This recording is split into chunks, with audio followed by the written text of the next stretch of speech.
Hello everyone, Assalamu alaikum. Myself Shati Shikdar and welcome to my another new video.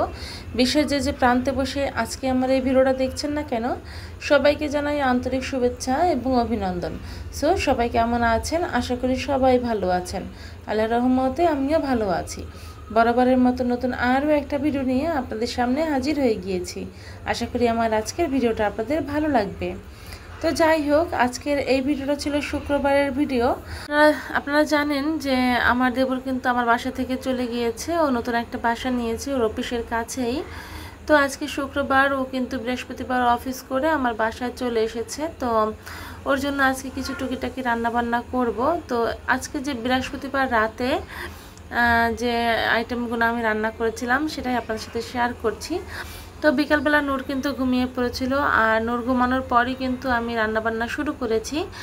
আর আমি আজকে রান্না করব chicken barbecue. তো chicken বারবিকিউটা আসলে একেবারেই ঘরোয়া মশলায় রান্না করছি, আমাদের বাসায় যে মশলাটা থাকে সেটা দিয়েই।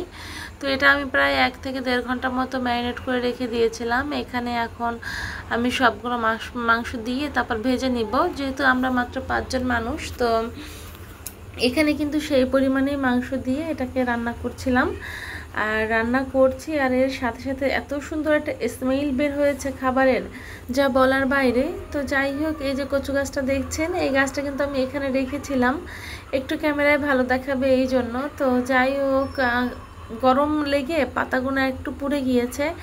অবশেষে খুবই খারাপ লেগেছে যে চুলার পাশে আসলে এরকম অরিজিনাল কোনো গাছ রাখাটা আসলে ঠিক না। তো যাই হোক, এটার জন্য এখানে একটা আর্টিফিশিয়াল গাছ কিনবো চিন্তা ভাবনা করছি। তো যাই হোক, এদিকে কিন্তু আমি বারবিকিউটা খুব ভালোভাবে এপিট ওপিট করে ভেজে নিচ্ছিলাম। আর বারবিকিউটা কিন্তু একেবারে ঘরোয়া মশলায় বানানো। তো আমার দেবর আসবে, তো ভাবলাম একটু হালকা পাতলা রান্না বান্না করি। তো ও যেহেতু চলে গেছে, আবার কবে না কবে আবার আসে। তো আমাদের বাসা থেকে কিন্তু ওর অফিস বেশ খানিকটা দূরে, তো ওভাবে আশাও পড়বে না। তো যার কারণে কিন্তু আজকে একটু রান্না বান্না করে নিচ্ছিলাম।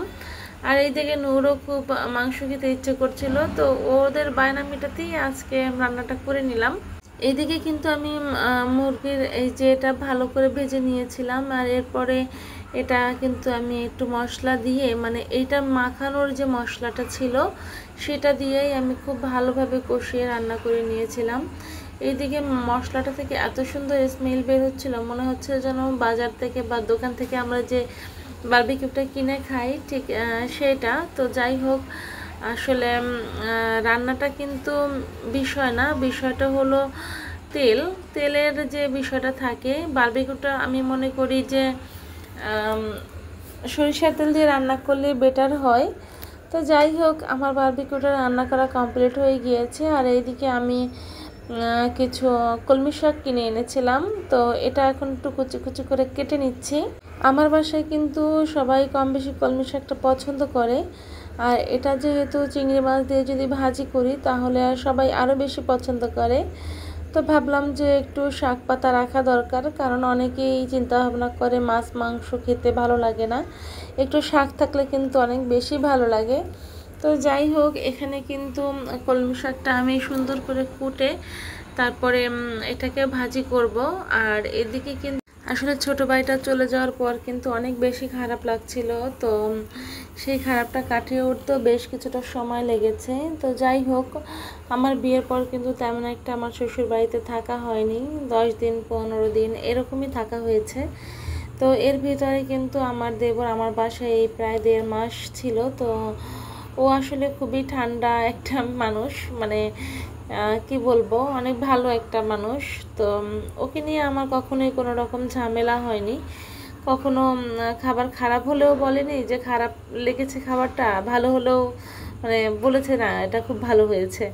তো ওর এই বিষয়টা আমার কাছে খুব বেশি ভালো লাগে। তো যাই হোক, ও চলে গিয়েছে, এটা আসলে আমার কাছে খুব খারাপ লাগছিল।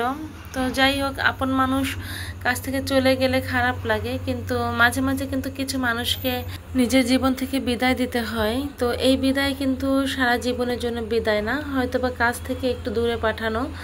এই জীবনের যে সংগ্রামটা মানুষ যে সংগ্রাম করে বেঁচে থাকে, তাকেও সেটা বোঝা উচিত যে তাকেও সংগ্রাম করেই বাঁচতে হবে। কোনো কিছু এমনিতেই আমরা চাইলেই যে পাবো তেমন না। আমরা এখন যে পরিস্থিতিতে আছি, গত 5 বছর আগে কিন্তু আমরা এই পরিস্থিতিতে ছিলাম না। আমাদের এই লেভেলটায় আসতে কিন্তু আমাদের গত 5টা বছর দীর্ঘ পরিশ্রম করতে হয়েছে। ঠিক তেমনি একটা মানুষ সাফল্যের পথে এগোতে হলে অনেক বেশি পরিশ্রম করতে হয়, অনেক বেশি সাধনা করতে হয়। তো যাই হোক, এতে কিন্তু আছে শুক্রবার, তো শুক্রবার বৃহস্পতিবার রাতে তো আমার দেবর আসবে, ওর জন্য কিছু রান্না বান্না করছিলাম। তো এদিকে কিন্তু আমার বারবিকিউ রান্নাটা হয়ে গিয়েছিলো, আর এরপরে কিন্তু আমি চিংড়ি মাছ দিয়ে কলমি শাকটাও বসিয়ে দিয়েছিলাম। তো চিংড়ি মাছ দিয়ে কলমি শাকের রান্না কিন্তু অনেক বেশি মজা হয়েছিল। তো যাই হোক, এখন দেখেন রান্নাটা একেবারে কমপ্লিট হয়ে গিয়েছে।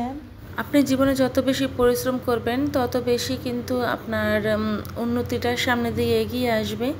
তো সব মিলিয়ে কিন্তু মানুষকে অনেক বেশি পরিশ্রম করতে হয়, আর বেশি পরিশ্রম করতে হয় সংসারের বড় ছেলেকে। তো যাই হোক, বড় ছেলে যতই যা করুক না কেন, ওটার কখনোই কোনো নাম হয় না। তো আসলে এই জিনিসটাই আমরা আসলে বোঝার চেষ্টা করি না যে যে কোনো মানুষই তার নিজের পছন্দ মতো চলতে পছন্দ করে বা পছন্দ মতো কাজ করতে পছন্দ করে। প্রতিটা মানুষের একটা নিজস্ব অস্তিত্ব থাকে, আর সেই অস্তিত্বটা ধরে রাখা কিন্তু আমাদের দায়িত্ব। নিজের প্রতি নিজের যদি ভালোবাসা না থাকে তাহলে কিন্তু আমরা অন্যকে কখনোই ভালোবাসতে পারবো না। তো যাই হোক, এদিকে কিন্তু আমি এখন পোলাও রান্না করতে চলে এসেছি। এখানে কিছু পেঁয়াজ ব্রেস্তা করে আগে উঠিয়ে রেখেছিলাম, আর এরপরে কিন্তু পেঁয়াজটা ভেজে মশলাটা ভেজে সাথে এই যে পোলাওর চালটা দিয়ে দিয়েছি। এখন এটাকে ভালো করে কষিয়ে নিব। তো যাই হোক, আজকে কিন্তু মুরগির যে বারবিকিউটা করেছি আর এই যে পোলাও রান্না করছি, সবাই এটা দিয়েই খাবার খেয়েছে, অন্য কোনো তরকারি বা অন্য কোনো খাবার কেউ ধরেনি। তো যাই হোক, আজকে পোলাওটা কিন্তু অনেক বেশি ঝুরঝুরে হয়েছিল আর খেতেও অনেক বেশি মজা হয়েছিল। আজকে কিন্তু খুবই নিরিবিলিভাবে রান্না করতে পেরেছি। প্রতিদিনের মতো রান্নায় অতটা তাড়াহুড়ো করিনি। তো নূর কিন্তু প্রতিদিন খুব বেশি ডিস্টার্ব করে, তো ও কিন্তু ঘুমিয়েছে বিকেলে, আর তখনই আমি রান্না করতে চলে এসেছি। যেহেতু নূরের চাচু কিন্তু অফিস ছুটির পরে বাসায় চলে আসবে, তো সন্ধ্যার আগেই চেয়েছিলাম রান্নাটা কমপ্লিট করতে। তো এত কিছু বানিয়েছি, ভাবলাম একটু পিঠেও বানাবো সাথে। তো কি পিঠা বানাবো সেটাই ভেবে পাচ্ছিলাম না, তো ভাবলাম যে কিছু পাকান পিঠা বানাই। তো বরিশালের আঞ্চলিক ভাষায় এটাকে কিন্তু পাকান পিঠাই বলে। আপনাদের দেশে কে কী পিঠা নামে চেনেন অবশ্যই একটু কমেন্টস করে জানিয়ে যাবেন। এরপরে কিন্তু আমি পোলাওটা বসিয়ে দিয়েছিলাম। তো যখন পোলাওটার একটু পানি টেনে গিয়েছে তখন কিন্তু এটাকে আমি দমে রেখে দেবো কিছুক্ষণের জন্য। এটাকে ভালো করে নেড়ে তারপর এখন এটাকে ঢাকনা দিয়ে আমি ঢেকে রেখে দেব। তো এটা কিন্তু এমনি এমনি হয়ে যাবে। তো আজকের পোলাওটা এত বেশি ঝরঝরে হয়েছিল, খুবই ভালো লাগছিল এটা ভেবে। তো যাই হোক, এদিকে কিন্তু আমি পোলাওটা অন্য সাইডে বসিয়ে দিয়েছিলাম, আর এরপরে কিন্তু আমি চালের আটা সেদ্ধ করব। তার জন্য কিন্তু এখানে কিছু চাল পানি আর একটু লবণ দিয়ে পানিটা ভালো করে যখন ফুটে উঠেছে তখন কিন্তু আটাটা দিয়ে দিয়েছিলাম। এখানে কিন্তু চালের গুঁড়ি আর সমপরিমাণ আটা দিয়ে তারপরে এটা আমি সেদ্ধ করে নিয়েছিলাম। তো এটা যখন খুব ভালোভাবে সেদ্ধ হয়ে গিয়েছে তখন এটাকে আমি একটু ভালো করে নেড়ে মিশিয়ে নিচ্ছিলাম। তো এই আটাটা বেশি সেদ্ধও করা যাবে না, আবার কম সেদ্ধ করলেও হবে না, মোটামুটিভাবে ভালোভাবেই সেদ্ধ করতে নিতে হবে। তো আমি এভাবেই সেদ্ধ করে নিচ্ছিলাম।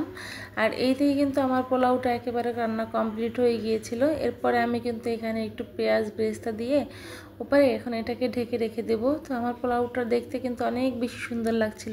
এরপরে আমি কিন্তু অফ ক্যামেরায় পিঠা বানিয়ে নিয়েছিলাম। তো খুবই তাড়াহুড়ো করে বানাচ্ছিলাম যেহেতু নূর ঘুম থেকে উঠে যাবে এটা ভেবে। তো এই যে আমি এখানে মাত্র 12 পিস পিঠা বানিয়েছিলাম। তো আমরা যেহেতু মানুষ মাত্র 5 জন, তো এটা ভেবেই অল্প কিছু পিঠা বানিয়ে নিয়েছিলাম। তো পিঠা বানানো যখন কমপ্লিট হয়ে গেছে তারপর এখানে কিন্তু কড়াইতে আমি পর্যাপ্ত পরিমাণে তেল দিয়ে দিয়েছিলাম, আর এই তেলেই কিন্তু আমি পিঠাগুলো সব আস্তে আস্তে করে ভেজে নেব। এই পিঠাগুলো কিন্তু খালি খেতেও বেশি মজাই লাগে, আমার কাছে খুব ভালো লাগে। তো যাই হোক, এদিকে কিন্তু পিঠাগুলো সুন্দর করে ভেজে নিচ্ছিলাম, আর আমি কিন্তু অলরেডি একটা খোলা উঠিয়েও নিয়েছি। তো এভাবে কিন্তু খুবই মিডিয়াম জালে এই পিঠাকে খুব ভালো করে ভেজে নিতে হবে, একটু লালচে করে। তো যাই হোক, অফ ক্যামেরায় কিন্তু আমি সবগুলো পিঠাই ভেজে নিয়েছিলাম, আর আমার পিঠাগুলো দেখতে ঠিক এরকম হয়েছিল। তো পিঠাগুলোর কালারটা এরকম না হলে কিন্তু আপনার যখন ভিজাবেন পিঠাটা এটা কিন্তু আরও ফুলবে আর আরও সাদা হয়ে যাবে তখন। তাই যাই করেন না কেন একটু লালচে করে ভাজার চেষ্টা করবেন। তো পরবর্তী ওটা যখন পিঠাটা ভিজাবেন তখন একটা সুন্দর একটা কালার চলে আসবে। তো যাই হোক, এদিকে পিঠা ভাজা হয়ে গিয়েছে আর আমি এই পাতিলে কিছু মশলা দিয়ে দিয়েছি। এখানে চাল, এলাচ আর কিছু তেজপাতা দিয়ে দিয়েছি। এটা ভালো করে ফুটবে আর তারপরে কিন্তু আমি এই যে পিঠাগুলো দিয়ে ভিজিয়ে দিয়েছিলাম। তো এরকম একটা মানে বাটিতে আমি পিঠাটা ভিজিয়েছি। পিঠাটা দেখতে অনেক বেশি সুন্দর লাগছিল আমার কাছে। তো যাই হোক, রান্নাবান্না কমপ্লিট আর এখন সব ধোয়া পাল্লার পালা। আর আমার আজকে ভিডিওটা আপনাদের কাছে কেমন লেগেছে অবশ্যই কমেন্টস করে জানিয়ে যাবেন। আজকের মতো এখানেই বিদায় নিচ্ছি। সবাই সুস্থ থাকবেন, ভালো থাকবেন। আল্লাহ হাফিজ, আসসালামু আলাইকুম।